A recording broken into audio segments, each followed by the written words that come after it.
अस्सलामुअलैकुम। कैसे हैं आप लोग? सब खैरियत से? उम्मीद करता हूँ आप लोग सब खैरियत से होंगे। मैं भी अल्लाह तबारक व ताला के फ़ज़ल व करम और उसकी तौफ़ीक़ व इनायत से बिल्कुल ठीक हूँ। सेकेंड ईयर मैथमेटिक्स में आजकल हमारा चैप्टर नंबर 7 जारी व सारी है और हम पहुँचे हुए हैं एक्सरसाइज 7.5 पर। 7.5 में आज हमारा जो क्वेश्चन है वो क्वेश्चन नंबर 9 का पार्ट 1 है। इसके 3 पार्ट्स हैं, पार्ट 1, पार्ट 2, पार्ट 3।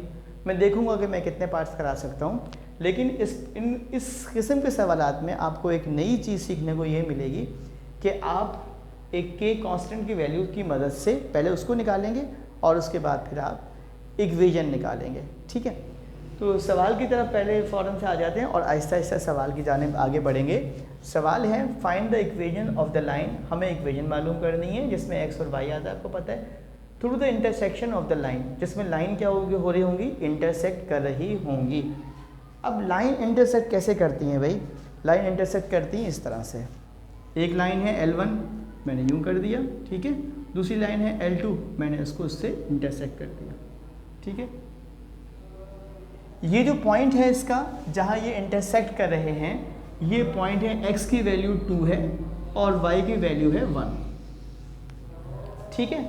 अब इसमें सवाल क्या है हमारे पास? इसका पार्ट 1 है 2x + 3y + 1 = 0 और दूसरा है 3x - 4y = 5 and passing through the points 2, 1। इसका मतलब है x की वैल्यू 2 है और y की वैल्यू 1 है। तो मैंने पॉइंट ऑफ इंटरसेक्शन भी बता दिया। जो पहली लाइन है L1, उसकी इक्वेशन है 2x + 3y + 1 = 0। जो दूसरी लाइन है L2, उसकी इक्वेशन है 3x - 4y = 5। सोल्यूशन की हेडिंग डाली और इसके लिए लिखा L1 यानी L के लिए 2x + 3y + 1 = 0 और L2 के लिए क्या बना दिया, 3x - 4y, और इस 5 को जब मैं इस तरफ ले आता हूँ तो ये बन जाता है -5 = 0। Equation of the line through the points of intersection L1 and L2 is, अब इसके लिए इक्वेशन क्या बनाते हैं, L1 + k L2 = 0 where k being the constant to be determined, यानी k जो है ये आपके पास कांस्टेंट है, इसको हम मालूम करेंगे। L1 की इक्वेशन रखेंगे, उसमें L2 की इक्वेशन रखेंगे और k को हम मालूम करते हैं। तो देखिए ये L1 आ गया 2x + 3y + 1 + 3x - 4y - 5 और ये k आ गया, इस फॉर्मेट में रख दिया = 0। इसको इक्वेशन नंबर A कह दिया। A को याद रखिएगा क्योंकि हम इस पर अभी बात करेंगे, ठीक। अब क्या करते हैं, अगले स्टेप में k से इस ब्रैकेट को मल्टीप्लाई कर देते हैं, तो ये बन जाता है 2x + 3y + 1 + 3kx - 4ky - 5k = 0।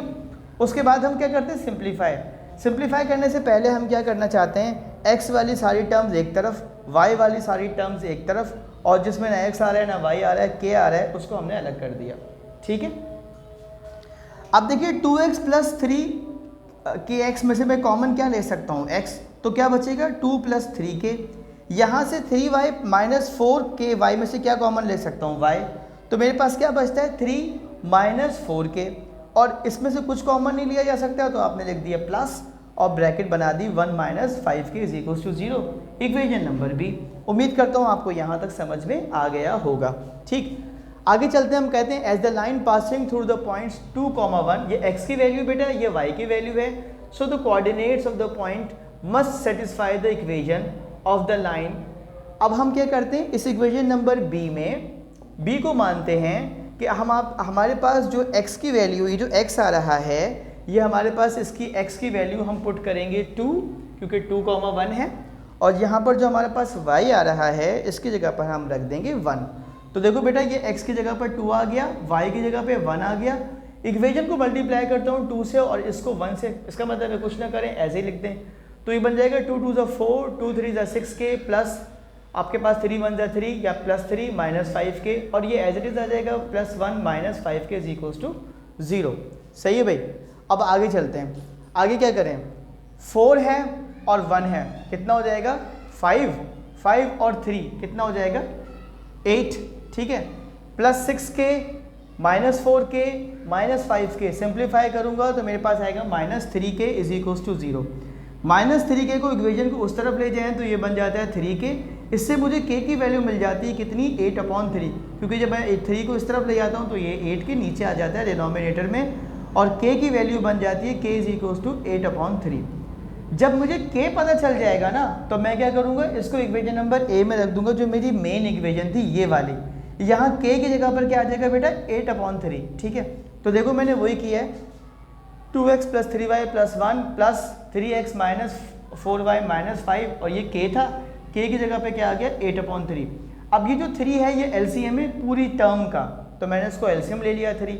अब जाहिर है जब मैं इस टर्म में इसको ऐड करूंगा तो 3 इसके नीचे नहीं है, तो ये पूरी जो टर्म है ना 2x + 3y + 1 ये 3 से मल्टीप्लाई होगी, और ये पहली वाली ब्रैकेट 8 से मल्टीप्लाई होगी। तो हमने इस ब्रैकेट को मल्टीप्लाई कर दिया 3 से, इस ब्रैकेट को मल्टीप्लाई कर दिया 8 से। ठीक है, मल्टीप्लाई करने के बाद आपके पास सूरत हाल ये आ जाएगी। इस 3 को जब मैं इक्वेशन के उस साइड पे भेजूंगा, 0 से मल्टीप्लाई कर दूंगा तो ये ख़त्म हो जाएगा 0। पहले तो देखें क्या हो जाएगा, ये 2 को 3 आपको 3 को 2x से मल्टीप्लाई करना है, ये बन जाएगा 6x + 9y + 3 क्योंकि 1 है।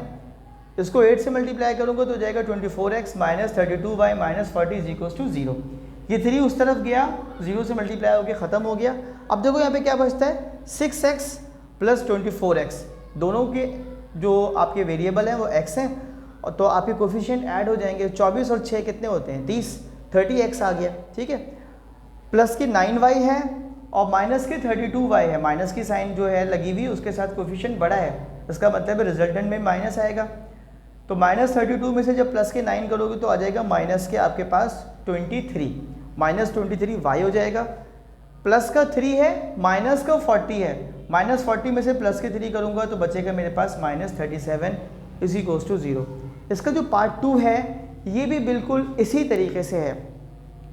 असल में होता क्या है कि जब हम इक्वेशन को करने के लिए बैठते हैं तो शुरू में ना हमें ये पता नहीं होता कि इस सवाल में क्या करना है और ये सवाल एग्ज़ाम में कैसे पूछा जा सकता है, और अगर ये सवाल आ जाए तो एग्ज़ाम में हम उसको सॉल्व कैसे करेंगे। इस सवाल की सारी जो ब्यूटी है ना वो छुपी हुई है इसमें। L1 + k L2 या L2 k कांस्टेंट है जो हमने L2 के साथ लगाया है।